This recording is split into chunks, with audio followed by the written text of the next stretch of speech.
Yo.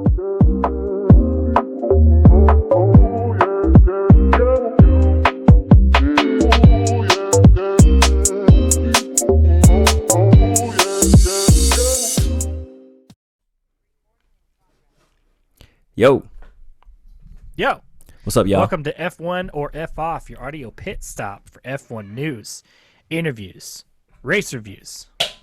Well, not during this time. No. I was gonna say the season's over. Right. Yeah, no race reviews now, but yeah, no, I'm your host Gabe. And what it do, y'all? It's Idris. We're here to talk to you about our thoughts and feelings on this recap. Actually, okay, so I was thinking about episode titles for this one, and the only one I could really think of was when Max was like really pissed off about the penalty he had in Vegas. Was it Vegas? Yeah. He's like, "That's fine. Send them my regards." That's like my best Max voice I can do. He kind of sounds a little bit like Mr. Kasha. That's fine. Send him my regards. Yeah. That's fine. Send him my regards. Hey Arnold, why the FIA pay me a penalty? Hey Arnold, he turned into me. How come every time he turns into me, I have to get a penalty? Honestly, it's not though, fair. If we had to it's not fair, Marco. It's not fair. If we had to pick the, if there's a Mount Rushmore of Hey Arnold characters, Mr. Kasha's definitely in it. And the person playing Mr. Kasha would definitely be Checo this season because of all the complaining he did on the radio. Oh god, him and Lando. Lando was especially bad this year. Like just teacher's pet. It felt like there were a lot of them were. I mean, you could say the same with Russell. Man, Russell did a lot of complaining. The headmaster's son. Yeah. You know what's funny though? I think honestly, I was thinking about this too. You know. So I guess Liberty Media had obviously when they took over, everybody wanted a little more access to the drives and like the stuff that was happening on track and whatnot. Sure. But I honestly feel like we need to regress a little bit because I don't really need to hear every single thing that the driver says to its engineer. Yeah. You know what I mean? Mm-hmm. It was almost better when you had that limited radio responses and you were just focusing on what was happening on track. Yep. It's a little it takes me out of the immersion a little bit, you know. Like it's like I think it's like and maybe that's a detrimental thing. Maybe you want to be reminded that these are humans driving on the track, but I also think that so much of the entertainment is to just look at them as sort of more than human, you know, sort of like a superhuman nature of the sport. And I think like humanizing them on track sometimes it's weird to say, but it has this sort of like effect where it's just like you think like, oh, Norris is doing this badass thing, and then he's just like, he won't let me throw. Someone let me throw. It's like, what? Yep.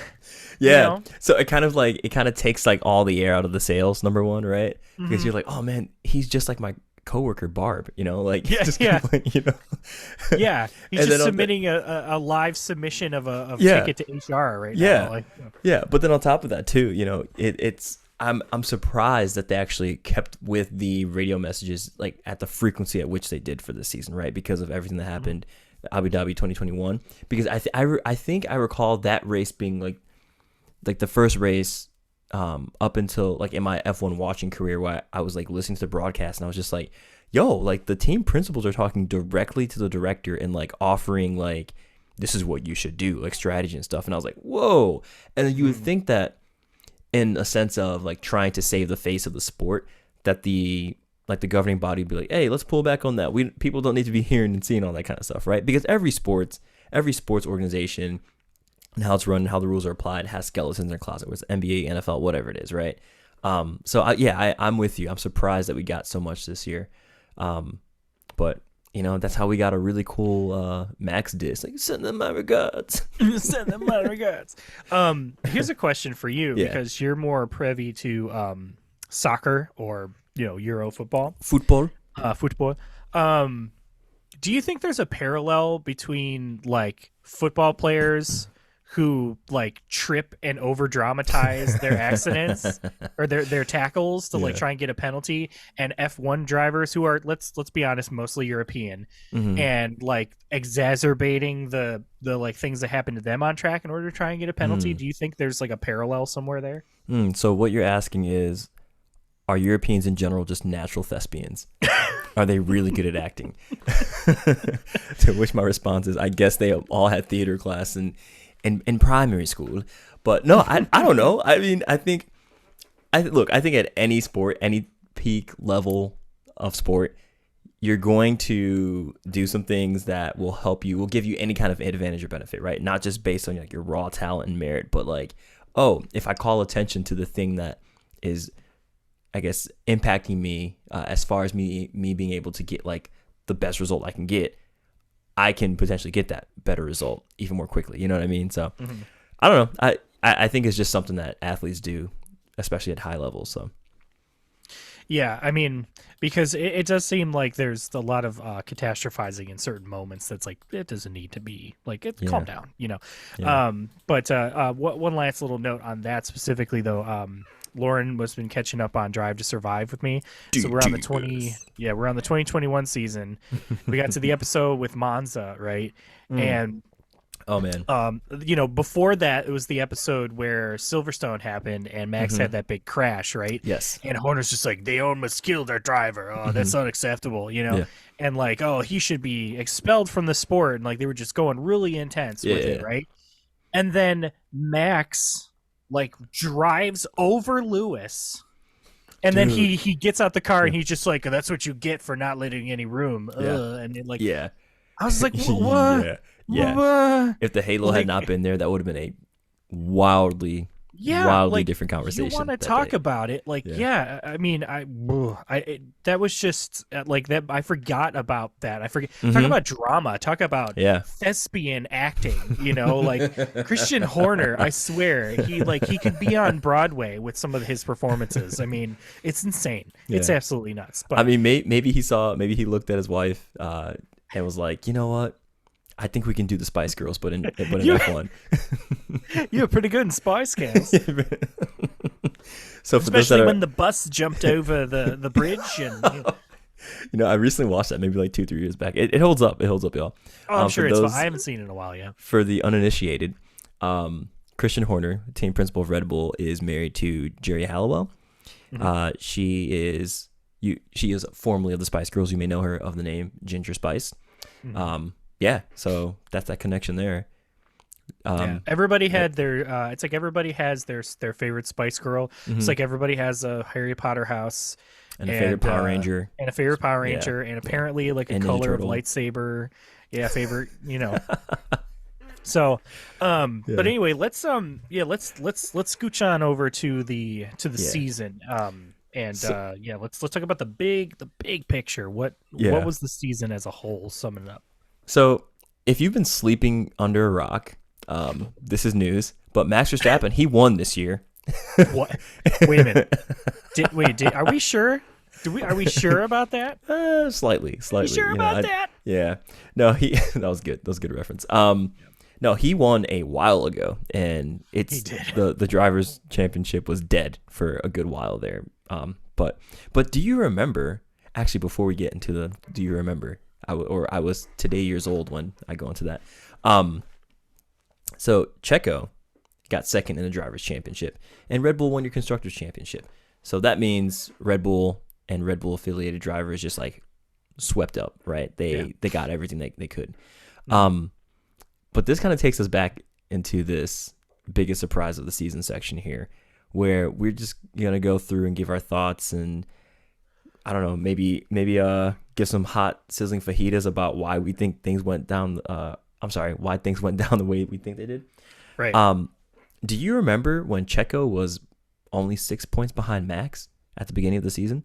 Yeah. And he was in the championship running? I remember. Yep. I mean, that's funny, isn't it? I was listening to our preseason testing episode, even literally just on the way back here from work, and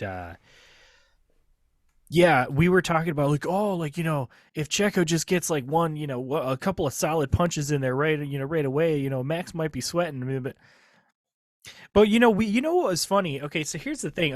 Aside from Checo, us thinking that Checo was going to put up more of a fight than ended up happening, Yeah, we were also talking about Red Bull replacing him during preseason testing. yeah, Like we were yeah, talking about the potential of them swapping out his seat. Now, obviously, it didn't happen, sure. but they they did end up swapping a bunch of Red Bull seats. It just Mm-hmm. wasn't the seats that we were we were Yeah. thinking it was going to be. But we had enough hindsight to think that that was a possibility. That Oh like if yeah. Checo didn't perform, then they were going to do that. Right. So I kind of feel like I kind of patting the shoulder right there. Mm-hmm. We're kind of on the leading edge on that one. Mm-hmm.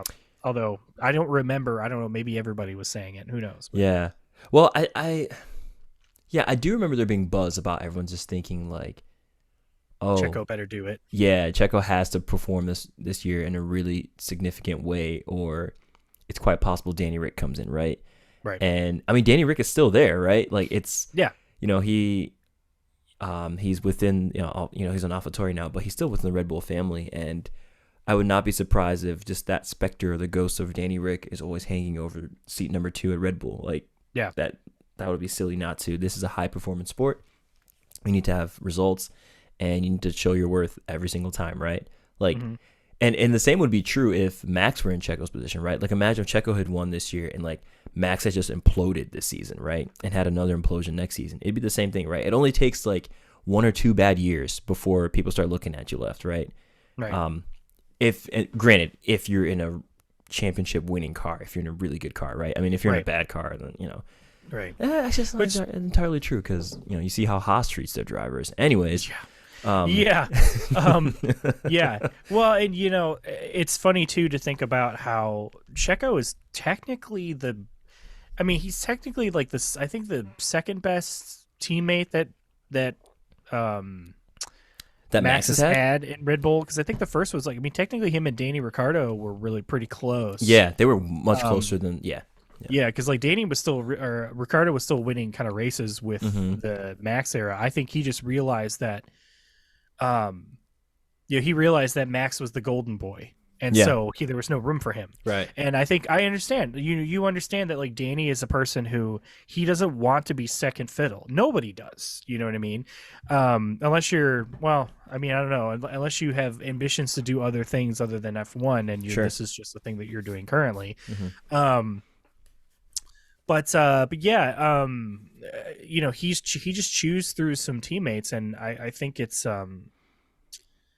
sort of unfortunate, because I think it's always good to see a healthy teammates Mm-hmm. kind of being able to compete. And honestly, I really think the only two teams that really gave us like close competitive between teammates was Mercedes and Ferrari.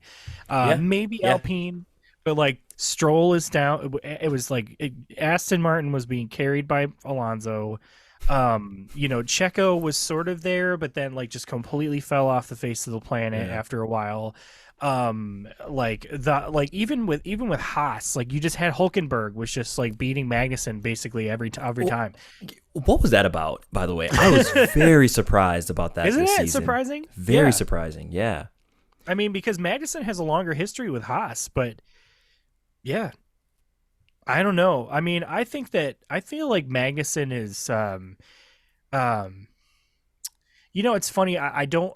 This isn't a catch-all, but I feel like Mm-hmm. once a driver starts a family, I Mm. think it almost starts to sort of create a rift between them and like their performance in the sports. Mm. Max technically has a family, Mm-hmm. even though he's not married to Kelly Piquet. They're Yeah. just dating, but she has a kid, and he's basically a pseudo stepdad. Yeah. So yeah, but like I think about like I think about like Magnussen as a kid. I think about Grosjean. Grosjean started a Mm-hmm. family. Kimi Yeah. Räikkönen had family. Mm-hmm. You have I don't think Fernando Alonso doesn't have any kids. Um, So maybe that's like a secret menu thing with F1 that like once you start having kids then it like just the game changes literally. Like I think Yeah. maybe your mindset changes, maybe just your priorities change and that you just don't, maybe you stop taking the risks you would normally. Who knows? Like Hmm. I'd be curious to see if anybody's ever really thought of that or done an analysis Yeah. of it. But Well, I think, I mean, real talk though, I think that is something drivers bring up a lot, right? mhm. Like you listen to Lewis talk about his future aspirations, right? Like after F1, he's like, yeah, I want to settle down and have a family and everything. And you hear this from a lot of high performing athletes, no matter the sport, Mhm. because for them, I think they realize they have to allocate like 100% of their mental capacity and energy towards the sport if they want to perform at Yeah. that level for so long, right? Yeah. Like, because he was in a long term. I think he's had like several long term relationships, but I don't think it's resulted in him getting married and having kids, all that kind of No. stuff. But Not yet. No. and not just him. I'm sure it's others across the grid. I'm just saying Lewis just because I can remember he's actually said that in an interview before. So, Mhm. Yeah. um, yeah, that's actually a good point you brought up. Yeah. Yeah. And, and Well, what else yeah, will happen? What was yeah. what was surprising us this season? Okay, so these two are kind of related, but effectively Mercedes not getting a single win this season. I think this continues to show that they done goofed with the zero pod concept, you know? Yeah. Yeah. Well, and it wasn't even, and like the thing is too that people think like, oh, well, wait a minute, did they changed that though, right? They had Mm, pods. Like it wasn't just the yeah. zero pods. It affected the driving position, and so like that got pushed forward, and you cannot just fundamentally change those aspects of the car Like halfway midway, through the yeah. season. Yeah. So it's just like it is what it is. Yeah. It's done. Like the Yeah. cake is baked. You gotta frost it and you I gotta eat love it. it. You know. How would you remove the eggs from a baked cake? Well, I want to hear Gabe's pseudo scientific experiment to do that. What would you do? You just gotta squeeze the cake really hard, like a diamond, a coal turning into a diamond, and then it'll eke out some egg. and just hit it. No, Just hit it with a spatula. no, but I mean, it's honestly, it's not a bad analogy because it's Yeah. like literally like okay, like let's think of it this way. Okay, let's say it's a wedding cake. Mm-hmm. Okay, and they're like, well, they're adamant that they wanted yellow cake, Mm-hmm. right? And Yeah. you're like, okay, yeah, I can make you a yellow cake. You make them yellow cake with white frosting, and they're just like, what did you do? I said yellow lemon cake, and you said no, you said yellow cake. You didn't say lemon. Mm. So at this point, you have to accept that you're eating yellow cake. So what can you change? Well, you can change the frosting. I mean, Yeah. you could scrape that off, It's refrost very it. true. Maybe you could put some filling in it that's lemon flavored, to kind of Yeah. compensate. Right. Right. But you're still eating yellow cake. Yeah. So, Fundamentally. Yeah. Yeah. so that's the layman's easy bake oven way to interpret that sort of the feeling of that. So Mm-hmm. hopefully, I really do think that Mercedes is good at bouncing back. And I think that Yeah. I'm pretty sure next year that hopefully they'll have a something to show for the effort. Yeah. So I've got a couple of thoughts. I'll hold off on it until we get to our 2024 prediction section. Yeah. So, Right. and it's about Mercedes. Right. The other thing that I was surprised about with like monster teams, Ferrari only one win, and from Sainz at Yeah. that too. Like, don't get me wrong, I really like Carlos Sainz. I love watching him drive. I think he's a good driver. But I'm surprised it came from him and not Charles. Right? Charles had 4 poles this season. He Yeah. wasn't able to convert any of those into a win. I mean, because he was too busy just, taking notes on his scratch pad in his in his car, coming up with strategy on the fly. Carlos too. Yeah. Um, Yeah. But wow, I'm Yeah. surprised to see where Ferrari is right now, given the fact of where they were at the start of 2022. Right? Because when Ferrari debuted that their car for their first car for the ground effect, I guess rebirth era, Yeah. right? Rebirth era. Yeah. Insane. Everyone's like, "Oh my god, this car is beautiful." Like the geometry, it felt like a Sonata, right? Like not a Hyundai Sonata. Don't get those by the way, because the whole Yeah, right, USB thing. I don't know if they. I Yeah, think they yeah, might yeah. have fixed it, but whatever. Yeah, the insurance don't know that. Insurance companies don't know that. Insurance So, won't insure it. Yeah. Yeah, yeah, But yeah, if you look at the car, it just looks like a beautiful like sonata of music, and it's just like so well crafted, and it's just like a really nice looking car. And you see it in preseason testing. This is 2022, and it's beautiful. You're like, oh man, this is the car. This is the car to beat. Granted, there's a lot of porpoising, but they'll figure it out, that kind of thing. And they had good performance in the first few races of 2022, and then just like implosion, get rid of Bonotto. Ferrari strategy can't figure it out. Mamma Mia Scuderia every single weekend, sometimes like 3-4 times a race. You know what I mean? Yeah, yeah. And I don't know. I feel like they're just kind of there. You know, like they got to do some. They got to change some things up because that one Ferrari win should have been. It should have been more. Yeah, it should have been more. I think that I do think that honestly, Ferrari's Achilles heel is their strategy. Oh, 100%. And I think a part of it is just like they keep they keep switching around the wrong things, but like they'll change a driver before they change a strategist, seemingly, or like they'll change the person that's at the top, the head honcho, team boss before they change up anything else. And so, I mean, if I was Ferrari, I would honestly focus in on strategy or try and find somebody who knows strategy and just giving all of the attention and all the power to them.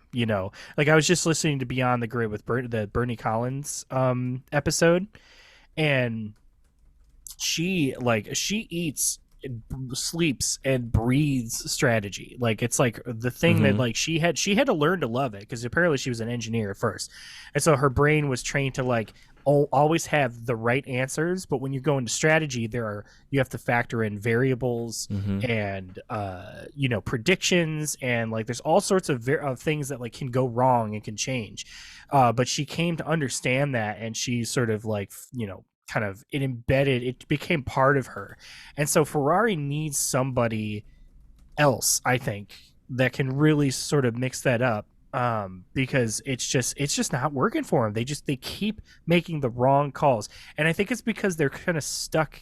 They were sort of stuck in the era of the old. Like, I can't say how many times had teams who were like not changing tires because they were waiting for a safety car. It's like, I'm sorry to tell you guys, but these cars don't break down and explode like they used to. So like, I think the safety car I think we saw more safety cars due to just debris on track or just a barrier not being safe than we did like some big accident or some big car explosion or something. You know what I mean? Yeah. So yeah, but I mean, I this is what I will say. Silver linings: Ferrari having one win in a season is always going to be a good thing. That's true. Because they had a bunch of years not that long ago where they didn't have like any wins, and like barely any podiums. So, I'm gonna give them, I'm gonna give them like a tentative C+ for this season. You know what I mean? That's what I'm giving Ferrari. Yeah, I'll take that. All I'm saying is that Ferrari has to figure something out, because if Leclerc and Sainz do not have like measurable gains towards competing for the championship by the time 2026 is over, I think the writing's on the wall for either both of them or just Ferrari in its current configuration. That means like people behind the scenes, right, and whatnot. Yeah. Okay, so 2 other surprises for the season. We got to talk about McLaren and Aston Martin. Actually, we'll make it 3. Okay. McLaren, Aston Martin, and Williams. The reason I'm bringing these 3 together is because McLaren and Williams, a couple years ago, I'm going to say this word, and I do not mean it lightly, sucked. I mean, it was bad. It was really, really bad. Yeah. It was awful. It was to the point where you're just like, whoa, what happened to these 2 titans of Formula One? I don't know what's going on. And here we are in 2023, and they've made a turnaround. McLaren has had like a meteoric rise.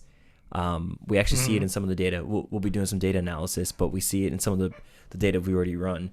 The data analysis we've already run, and you can see that McLaren has actually had like a significant pickup in performance towards the season, and we all saw it, right? Just based on their finishing positions and whatnot.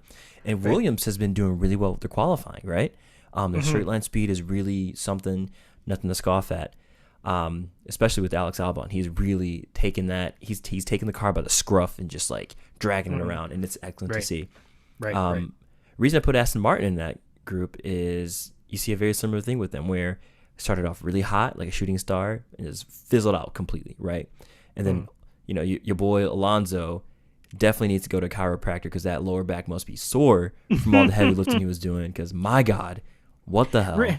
Remember, it's isn't it funny how when Aston Martin stopped stopped getting podiums, they stopped calling it a green Red Bull.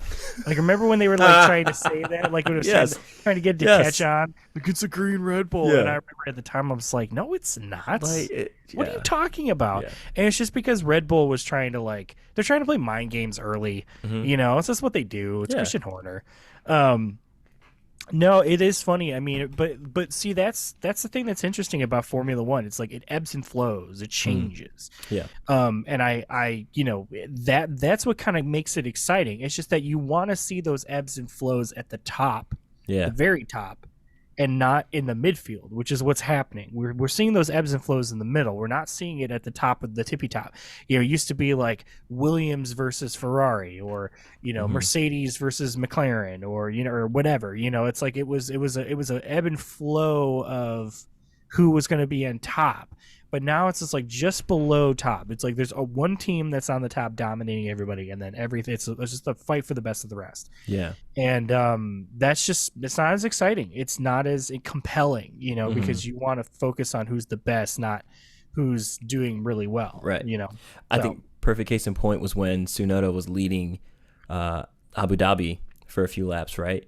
And everyone's like, heck yeah, this is awesome. Let's end the race right here. Why? Yeah. Because you're seeing changes at the top, and it's fun to see that. You're like, oh, Right. You don't know who's going to get the ultimate reward, which is, in this case, not the driver's championship because that was dead a long time, but just seeing who gets first place, right? Who gets the highest haul of points. So, yeah. Yeah, 100%. Yeah. I had a thought too briefly, because I know we're not going to talk too much about it, but I realized on the car drive that I think I know the biggest problem that the sprint races have. What's that? That is that when you have a race that's an X amount of laps, right? There's a swelling sort of surge of excitement that happens during a race, right? You have the explosion at the beginning, and then it kind of recedes back a little bit, and then it starts to surge up again once the pits start to happen, and then it recedes a little bit, and then there's a push towards the end, and then it's finished, and then there's stuff going to happen in between. The sprint races, they explode, right? And then it's like it kind of recesses back a little bit, and then right as it starts to surge again, it ends. Right. And that's the problem. It's like it ends right before we could see a shakeup, because almost every sprint that we've seen, it's been like, oh, he's catching Verstappen. Is he going to beat him? No, there's not enough laps left.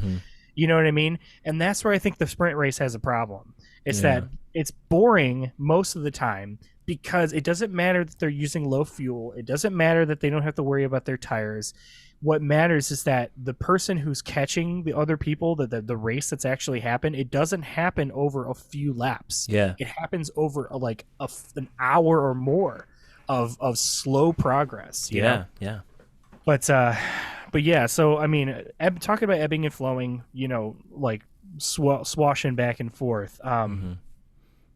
It is weird to see how, like, we at the beginning of the season, we were like, McLaren's, they're looking terrible, and like, they're not gonna go anywhere, and then they have this surge, and we were like, Red Bull's the team or Aston Martin's the second team to beat, and they did great for first three races, and then just What did we said? We said I would not be surprised to see an Aston Martin win with Fernando Alonso, and that didn't happen. Well, I did say that I was expecting a pole position, or at least one podium. So I'm very glad that we got several podiums. That's true. Which is absolutely stellar season from Fernando. It's his best season that he's had ever since he left Ferrari. So, shout out. And honestly, you know what? I'm telling you right now, they're not going to dump somebody they're not going to let somebody go who's been giving that kind of success and putting those kind of races in. So, Fernando is running things there. Like, as far as he'll leave when he wants to. Exactly. He can dictate the terms of his contract. Yeah. But yeah, let's move on to let's just talk about Haas really quick. Because what you got? They're the American team, and they're sponsored by Chipotle now. Hell yeah. So this is a little bit of a preview of one of the data sets that I put together that we're going to talk about. But Haas qualified a lot better than they finished. Mm-hmm. And it's interesting to think about the difference between single lap pace and then Yeah. pace across a race, because people like we don't think about Formula One as an endurance event because everyone focuses on who's the fastest, but really there are so many aspects of Formula One that have to do with patience and resource management and time management. You know what I mean? Yeah. And that's not the stuff that's necessarily exciting, but it's part of the race. I mean, it maybe not always has been, Sure. because like when they were putting those cars together in like, the 50s and 60s, they're just kind of like hammering it together. It's like, that'll probably not fall apart. Get like a 2x4 to whack the side panel into place. Yeah, they're like pouring gasoline on top of the driver and then like just dumping water on him to try and wash it away. And like he doesn't have a seatbelt. And it's like, okay, yeah, maybe strategy and like endurance. I mean, it was it was more of a feat of strength than it was anything else because it's just like they're being blasted with like chunks of road and wood chips and like hot oil spraying on their face. And like, they just basically got a polo shirt and a cotton hat. Yeah. But yeah, like, I think like Haas, as a racing organization, watching back through some Drive to Survive episodes, I do think that they are now in a better place than when they started. Sure. Financially speaking, I would say financially, but I would also say decision making. Because I mean, specifically decision making with sponsors. Because like at first you had Gene Haas basically self-funding it. And then all of a sudden, the whole Rich Energy saga showed up, and that was a complete disaster. And then, literally, the next year, they're like, within the next 2 years, they're like, oh well, let's go with this Russian oligarch. I mean, that's gonna be fine. And like, 3 races in, the guy is threatening to pull his sponsorship out of the team because he thinks that there's a conspiracy that Mazepin's car is like different than Mick Schumacher's, and that it's like they're deliberately sabotaging him. And like, I'm like, well, where did you get this guy? How did you get in contact with him? And now I hear, I don't know if it's confirmed, but I hear that Alfa Romeo is supposed to be basically sponsoring Haas. They're supposed to be partnering. Hopefully that happens. I don't know if it does, but I do know that Alfa Romeo is not going to be on the Sauber's car next year. They're going to have some new sponsorship. So, but yeah, I don't know. What do you think is going to hold the future for Haas? I mean, do you think do you think Andretti is just going to swoop in and be like, okay, no, wait, the real Americans are here now. And like, they're just going to be like, this is how we do it. It's Friday night. Yeah. And you feel all right? I feel all right. The party's here on the West Side. I will say, I think there's definitely going to be a little bit of tension between Haas and Andretti when they eventually get on the grid, right? Because think about it. Andretti's coming in with like Cadillac, dude. Like, this is like a real full-fledged American like vendor, right? Like through and through. Yeah. And there's a lot of heritage and history and like allure and attraction to the name Andretti and to Cadillac, right? And then you have Haas. Like, they're an outfit that uses Dallara chassis and Ferrari engines. Yep. They purchase. Yeah. And they put it together. Yeah. Right. So, I don't know. I guess the other thing, too, to think about is just like the future of Haas in the sport, right? Like, they don't want to be a backmarker, right? They want to be fighting for championships. They want to be in the top. They want to be like the 4th best team, right? Because that's probably the best you can do with the level of funding and performance that they can eke out, at least from what we've seen, right? Oh yeah, I mean, a 4th place constructor finish for Haas would be incredible. huge. That'd be incredible. Then, because you're knocking on the door of greatness at that point. That means you just need to figure out, like, get the right people in place to push the organization to do the next step, which is win a championship. Right. But yeah, I don't know. Haas, I think, is a big question mark. I don't know what to expect from them. I think they just confuse me. Yeah. I think that's the problem I have. Yeah, confusion is right, especially when it's like they qualify so well and then they just get gobbled up. Yeah, completely. Yeah. Yeah, I don't know. I'm excited for Andretti. I think they would be exciting to see, especially after this year, seeing them in IndyCar and in Formula E. Yeah. They're a very well organized organization. They have a very, very, very long history in Yeah. motorsports, so it'll be very interesting to see. Yeah. So speaking of backmarkers, this brings up the two final surprises I have for the season. Well, one's kind of a question, but do you remember how we thought Alfa Romeo looked really cool at the beginning of the year? Yeah, yeah. That did not translate at all to points. No, but What maybe was they that were about? just like, maybe they were thinking it's fashionable to be late, or in this case, it's fashionable to be slow. But damn, like this late and that slow? Like, what happened? I know. Well, what's funny though too? It's like not only just Alfa Romeo, but like the drivers themselves. That's what I mean. Like, Just like and quiet. and it's not through lack of trying. It's just that even the commentators don't talk about Zhou Guanyu and they don't talk about Bottas Yeah. unless they're like literally on track in front of Max Verstappen and they got to get out of the way. Right.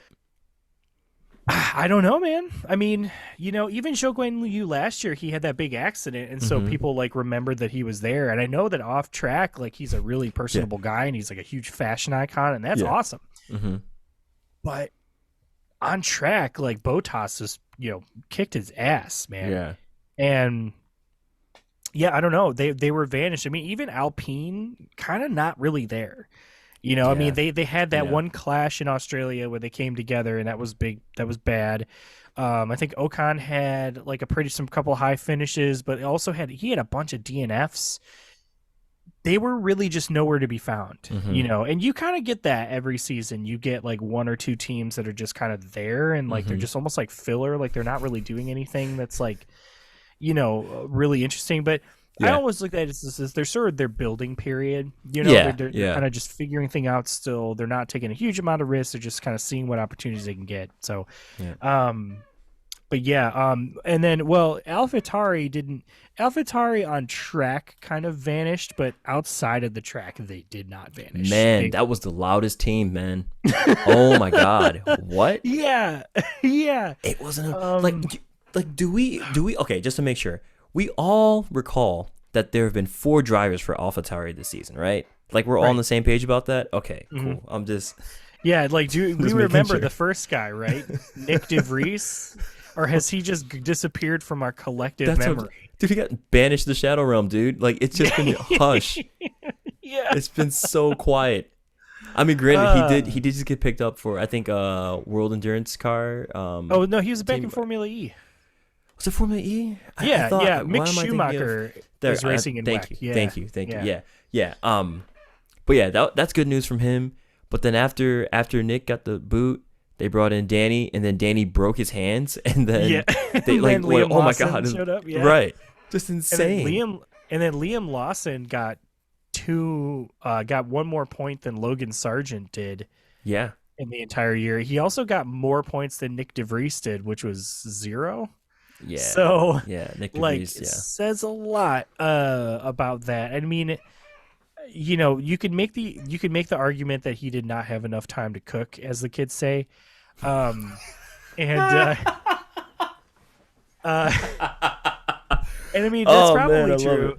That's probably true. But at the same time, I'm sick of saying. I'm sick of saying F1 is cutthroat. I'm tired of it. We all know it. We don't have to keep saying it. Red Bull is just particularly impatient with their drivers. So yes, they swapped them around. I hope that doesn't continue as a trend, because the silly season is one thing, but like just dropping a driver after 10 races because you don't think he's good enough is. Yeah. I mean, by that standard, Nikita Marzipin should have been kicked out after like the first 3 races, or should I say the first 3 spins that he did. But Haas needed the money, though. Yeah, Haas needed the money, so I guess that's the difference there, huh? Yeah. Yeah. No. Well, I will say though, speaking of really cool liveries, I think Alfa Romeo, I think definitely had one of the cooler consistently through the season. Just but Talk about that McLaren glow up, man. Like Man, oh maybe my not once God. they return to the other like the regular ones, but like even Yeah. when they were running the all black car, that looked way better than they did Mm-hmm. at the start of the Oh season. man, the Um, one they debuted, I remember seeing that and just in my mind going wah wah wah wah. well, they did that like triple crown thing Oh, it's around beautiful. It Monaco. was That was beautiful. awesome looking. Yeah. And then they did all the chrome tribute Yes. in Silverstone. I mean, whoever was coming up with they must have listened to us or something Yeah. because like we were like Yeah. they made their little changes and I wish they had stuck. So hopefully they'll come Yeah. back next year with something better. Yeah. All right. So here's my last question for you. Okay. I think this is actually something a really interesting discussion point. Red Bull has clearly dominated this season, right? Like Yeah. we're probably never going to see a season like this again unless everyone just falls asleep at the wheel as far as like, designing and designing next year's car is concerned, right? Yeah. But did Red Bull perform so well this season because they just nailed it that hard, or did everyone else just completely biff it and drop the ball, Hmm. or is it a combination of the two? Honestly, that's the boring answer, but I think it's the more accurate one. That everyone dropped the ball. Because what? That everyone dropped the ball. No, that it's a little of both. Oh, gotcha. I think that's the boring answer, but I think that's Yeah. the right answer. Yeah. Because one thing we didn't get a lot of this year was we didn't get a lot of mechanical failures, Mhm. which is good. You Yeah. know, you don't want to see mechanical failures, Mhm. but or you know there may have been more mechanical failures, but they usually just pit the driver in first and just retire before the car explodes. So we don't Mhm. get to see it on track. There's no surprise. Mhm. I think that Red Bull Max pretty much he was like he was like ice cold. I mean, he did not make like any Mhm. mistakes. You know what I mean? Yeah. He wasn't crashing into anybody all the time, even getting past like I think everybody was just jumping out of his way Yeah.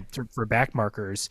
Um but he was putting in consistent, repetitive, solid performances, right? Yeah. And Red Bull as an organization they were just squeaky clean. Just like they were just they're a well-greased machine. It was just going and going.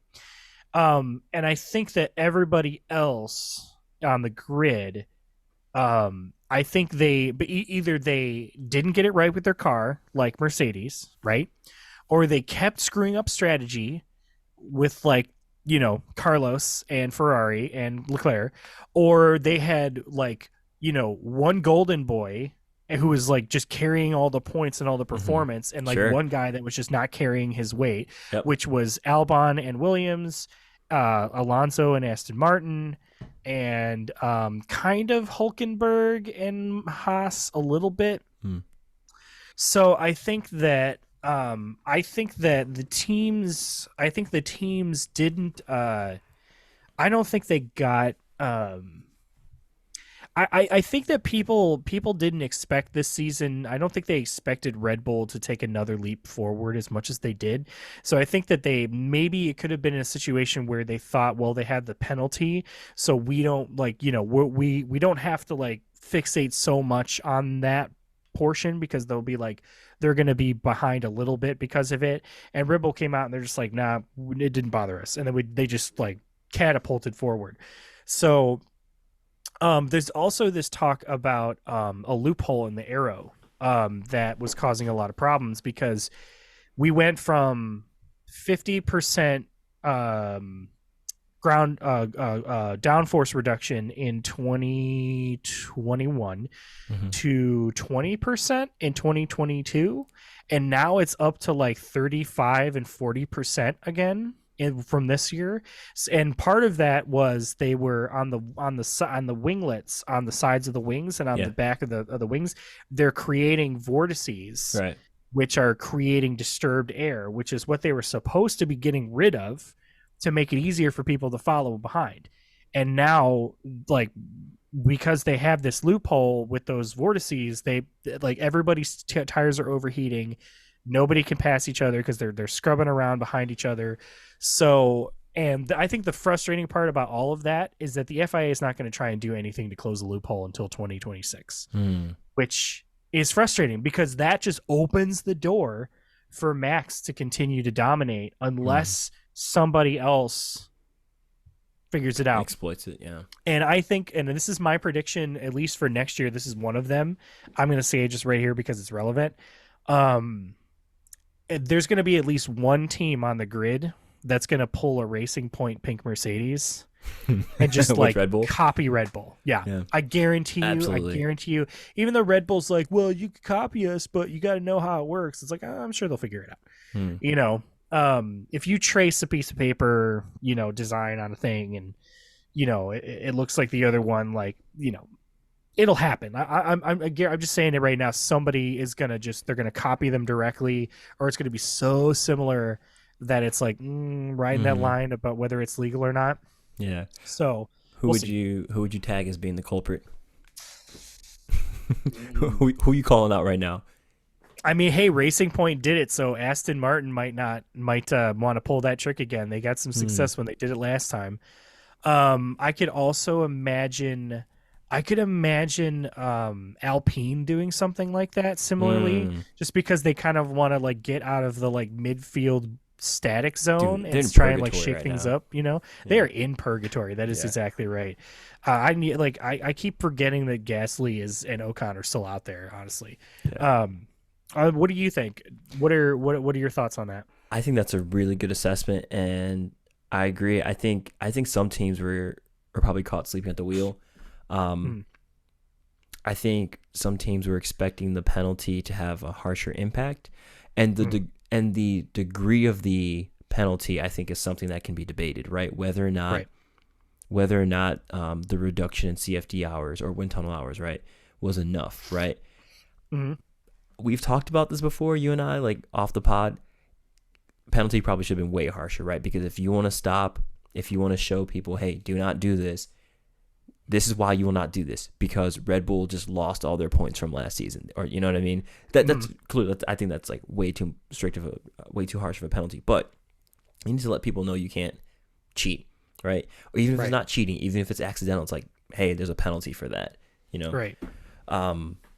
But yeah, I think Red Bull did a really good job with just nailing the regs, right? And just I think they went with something that's a very simple concept, but in the world of science and engineering, like pursuing simplicity tends to be the hardest thing, right? Because there's so many other things that have to go right in order for that simple thing to work. Like looks can be very deceiving, right? Even though it looks very simple, I'm sure there's a lot of very detailed, complex intricacies of how everything's woven together between the chassis, engine, and aero package for it to perform the way it does, and for it to have performed the way it did over this entire season. And I cannot wait to see what the RB20 looks like, because this is going to be like the way they've been talking, like the team has been talking the last couple of weeks. They're talking about it like as if this is like this is going to be a whole new like departure, the whole new like entry in the design line. So which can be great or terrible. Like, because I'm sure that's what Mercedes was saying about their zero side pods. Like, it's a complete departure from anything we've ever done. It's like, well, that doesn't mean it's going to work.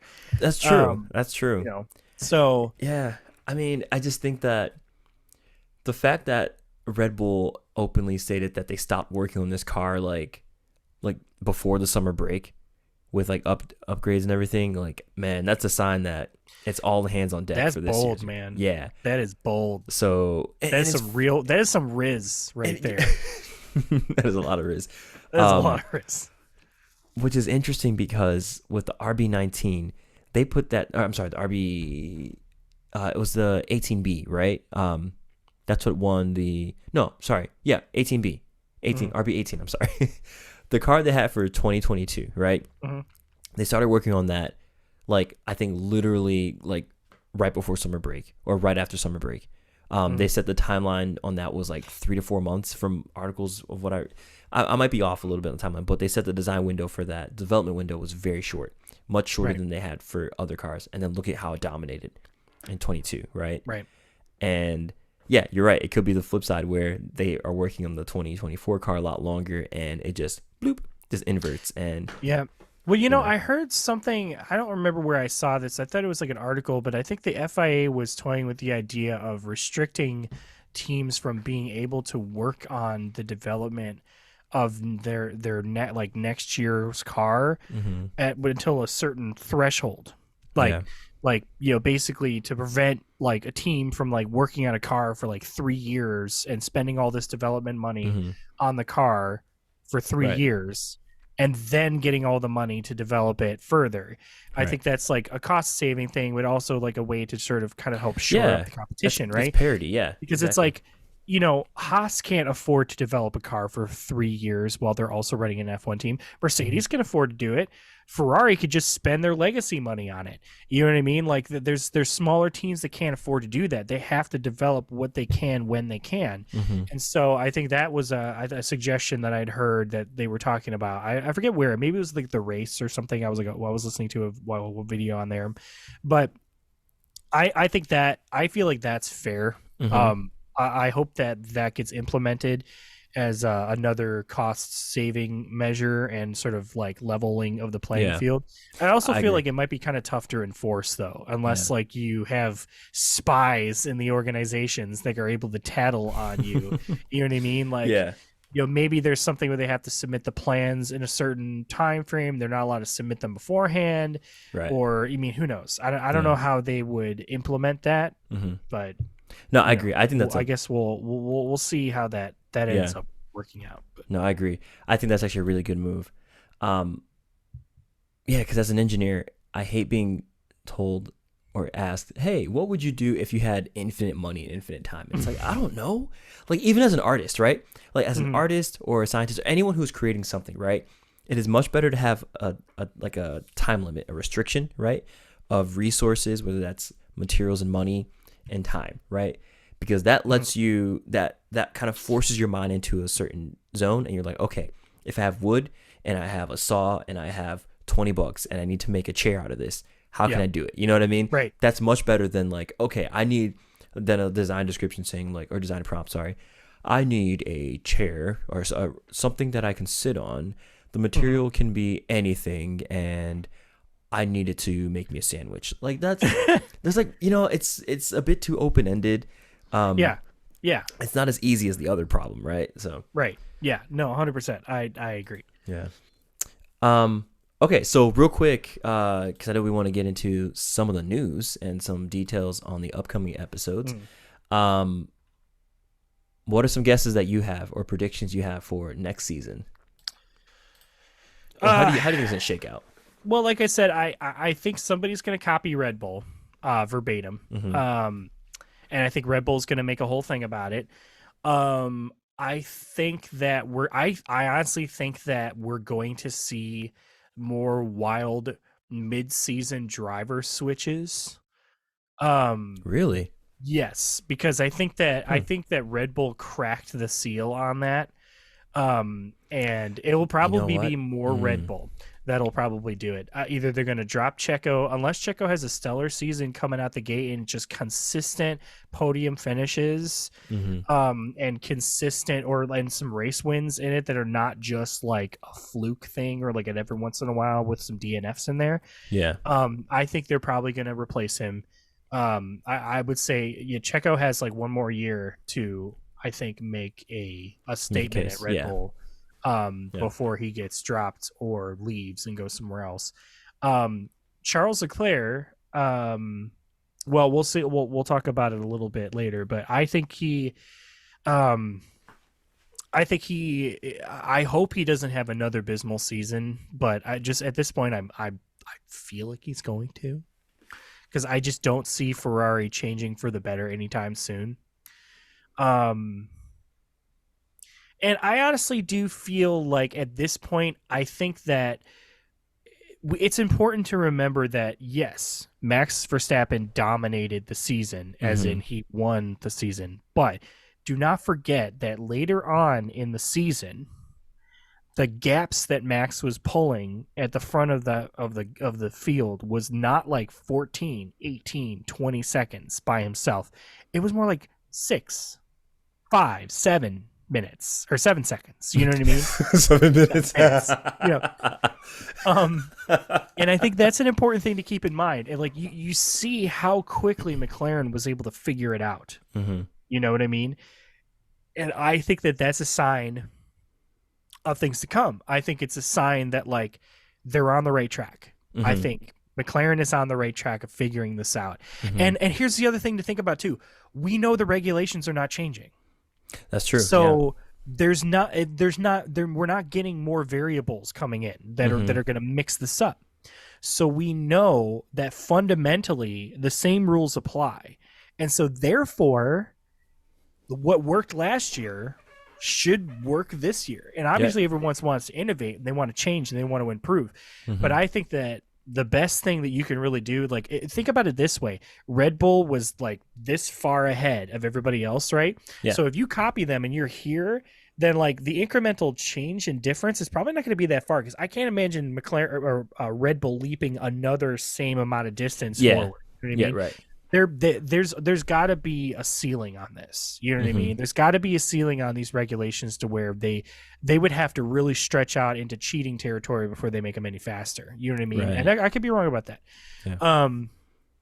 I feel that. But yeah, I think we're gonna see at least maybe one or two surprise retirements. Maybe one. I don't know who, but that's just my feeling. This is my Fufodamus moment. I get this feeling we're going to see some, whether it's Perez or maybe Alonso just has a terrible first start of the season and he's just like, yeah, you know, I'm done. Wow. Maybe, but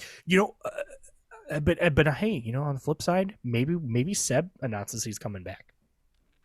Yeah, that's something I hear. He's young enough that Seb is going to come back, but I don't know. I think he's done. I mean, he's got a family. He wants to spend time with his family. He has enjoyed a lot of success in Formula One. I think the man deserves a break, you know? I mean, he does. He 100% deserves a break. Yeah. But I wouldn't be surprised if he pulls a Michael Schumacher and just comes back for fun. You know? Like, I could imagine him showing back up and just be like, you know what? Yeah, you know, I'll race for AlphaTauri. Why not? Let's get this team going, you know? Okay. So, because that's exactly Michael Schumacher showed up in Mercedes and, like, he was helping develop them and getting them to a good place. And, you know, then we see what happens. As soon as he left and Hamilton took that seat, boom. That's you know? true. So, yeah. What about you? What do you think? I think for me, I agree with you. I think we're going to see a lot more of the same from this year and next year. I think the distance to Red Bull will definitely be short up some. I think we're going to see some race wins from different teams. I think we're going to see a McLaren win. I think we could potentially see an Aston Martin win. It depends on what they do. I think Williams is going to make an even stronger step forward. I think they will. I hope they will squarely be in the midfield, right? Like teams 4, 5, 6 kind of range. I'm gonna see a Williams maybe, podium. Maybe top of 7th. Oh man, a Williams podium would be nuts. Oh my god, Yeah. people would. Whoo! It'd be a good That'd day be for us amazing. Williams fans. Yeah. Oh yeah. Just because James Vowles, this will be his second year on the team, and it'll be. I think next season will be the first time we're able to see like a year of his impact and influence behind the scenes and what that looks like in the car, right? Yeah. I think honestly, what it comes down to, the biggest variable for next year is going to be Mercedes, the W14. What is that going to look like? We have no idea. You know, we're not. I'm very excited for preseason testing or when they unveil their car at their car debut show that they're going to do. It's going to be live streamed, whatever. You know, we're all going to watch it, but that's going to be the biggest talk, because right now I think everyone is putting their eggs in the Mercedes basket as far as a team being able to take the fight to Red Bull. And it will be really cool to see Lewis and George fighting for some wins and Mercedes kind of back to form. But we'll see. I have no idea what this concept is going to look like. It could be that could be the Red Bull, the Red Bull copycat, right? It could They be. call it the Black Bull. Yeah, because because realistically, there are only so many optimized designs you can make for this like current set of rules, right? Yeah. And they probably will all kind of look like the Red Bull, you know. I think they will. I think everybody's going to pull some Red Bull. Yeah, I think they've shown that it works. So yeah. Well, we know AlphaTauri is going to be called Racing Bulls, so they're not only are they probably going to borrow from the car design, but they're clearly borrowing from the name. Oh so. yeah. It's It really We needs are to. Alpine Bull Racing. No, shut up. We're Aston Martin Bull Racing. We are Red Ferrari Bull. Yeah, no, well, that's good. I had this vision in my head of Mercedes unveiling their new car, and they're just like, "Sorry, guys, we got to try this again." And it's just another zero side pod design. I think we figured it out, all right. Like It's like, no, we had the settings wrong in the CFD analysis. It's good now. We know what it's to okay. do now. We pushed the driver's seat a little too far. We didn't mean to. Okay, it was an error. We got the new guy was in the CNC machine, all right, when he was like putting out the model, all right. He said he used AutoCAD, but it was actually his AutoCat. He had a cat that was automatic. Blame the intern. Yeah. So that's all I have to add to my 2024 predictions there. Nice. Yeah. Okay. Well, let's talk about a little bit of news here. Yeah. Real quick, just kind of wrap things up. So one thing I did notice, or I did see, and I think this is important to keep in mind for next year. Ferrari gave Charles Leclerc a 5-year contract extension. Jeez. 5 years. That's a big commitment, That's man. huge. Now, That's huge. contracts can be broken. Sure. We know this. But I think that says a lot from Ferrari, because Ferrari is not the kind of team that just keeps people around. They will kick you out. But I think maybe Ferrari knows that they've messed up for Charles, and this is their way of being like, "Hey, Charles, would you like 5 years on your contract or 6? Question." You know what I mean? And so it's just like, I think this is their way of like slightly apologizing to Charles. Like, here's just a bunch of money, and you can chill in the team. Yeah. I still think that Charles fits in Ferrari really well, so I think that's probably why they want to hold on to him. Mm-hmm. And so I just feel bad for the guy, because it's like he deserves better, and hopefully he'll get better. So I hope he gets a championship with Ferrari. Yeah, help Ferrari return to form, and also just get a championship for yourself, buddy. You know? yeah, you'll get some more podiums. You know, let's keep the battle tight. You know, even if he doesn't win next year and it's another Max, if he can put up a fight, that would be wonderful to see. I think he would get a big morale boost from that. You know? Big time. I don't think he would feel defeated. Right. Yeah. Yep. The other big thing, this was like raging on Twitter and X and and the Formula One subreddit, but apparently there was a Mercedes engineer who lost his wedding ring at the water at Yas Marina. And a colleague had to go scuba diving, and they found it. They went down with the metal detector too, but they found it the next day, which is wild, right? But this kind of shows you that it's officially the off season that we're talking about this.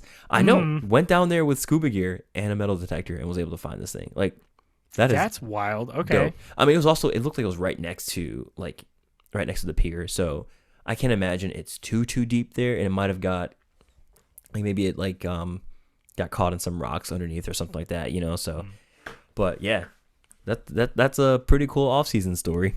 I was gonna say that's lucky. I mean, you think of the amount of people that have lost wedding rings, like storm drains or whatever. Yeah. Well, good for that guy. I'm sure that was a really, really horrible event thing to be happening at the Yas Marina. But also, like, because it's man-made, I can't imagine there's a lot of really intense you know, I don't know. I just picture I'm just picturing like fresh water just like going along a channel of sand. Yeah, and it's like silt, like fine silt. Yeah, so it's just like, it's probably just landed in there and just like, well, that's not going anywhere. Yeah. You know? Yeah. I hope the guy who pulled it up went, my precious. Why should I keep it? Then who's Sauron? Who's Sauron? Helmut Marko. You know what? Helmut Marko is Sauron. He is Sauron. Okay. Mm-hmm. Let's give a quick little preview of some of the stuff we're going to be talking about in our next episode. Because our next episode is definitely for the nerds. It's going to be incredibly data heavy. Mm-hmm. But not like in a boring way. It's going to be in a fun F1 or F-off kind of way where we make jokes and stuff. 2% of advancing in the If you look at subsection A, section BC3, you'll notice a 4.3875% increase. Yeah, no, it's not going to be that. It's just going to be like, what, Jesus dude? Christ. Crazy. That could have happened. Yeah. Whoa. So we've decided that we were going to play around with the numbers literally. And so we were put together a few different data sets. The one that I spent a lot of the time yesterday putting together was taking the season results of F1 and filtering them through the IndyCar point system. Ooh. Which just so you know, the IndyCar point system basically a quick overview is that it gives points for everybody, even past 10th place. So no matter where Everybody you gets finish, points. you get some points, and that shakes up some things down at the bottom of the grid. So I'm really excited to talk about that. Yeah. What about you, Idris? Yeah. Oh, we got some cool things in store for you. You're gonna see data that goes over, looking at driver performance over the course of the season based on points. We're gonna look at constructors. We're gonna look at the championships, as far as we have the 3 champions on the grid. We have Verstappen, Alonso, and Hamilton. How many points did they get compared to everyone else? We're gonna take a look at that kind of stuff, and it's gonna be a fun episode where we just kind of draw some hot sizzling fajitas from that, and cook some them up virtual nice. virtual sizzling fajitas. It's also like the first time of actually like trying to learn how to use spreadsheets properly. So It's I'm sure fun, there's right? A lot of people that are just like either there's half of you are probably going to say, yeah, well, welcome, it's fun, right? And then the rest of you are like, welcome to hell. I was it took me a minute, but I definitely had to restart a couple of times, but I think I figured it out. So definitely looking forward to that. That's going to be super fun and honestly interesting to kind of go through and sort out. So definitely looking forward to going in on that and figuring all that out. So yeah. Thank you everyone for listening. I think this wraps us up today for another episode of F1 or F Off. You can find us anywhere you listen to your podcast. If you want to hit us up, you can find us on Instagram, TikTok, YouTube, and Twitter, Threads, whatever else you got. F1 or F Off. That's all one word. Email us at F1 or F Off podcast @gmail.com. Give us a 5-star review wherever you listen to your podcast, and be sure to share with your family and friends. And honestly, real talk, if you give us a 3.5 star rating, we know you're listening, because you know what that means to us. That means we're that consistent restaurant.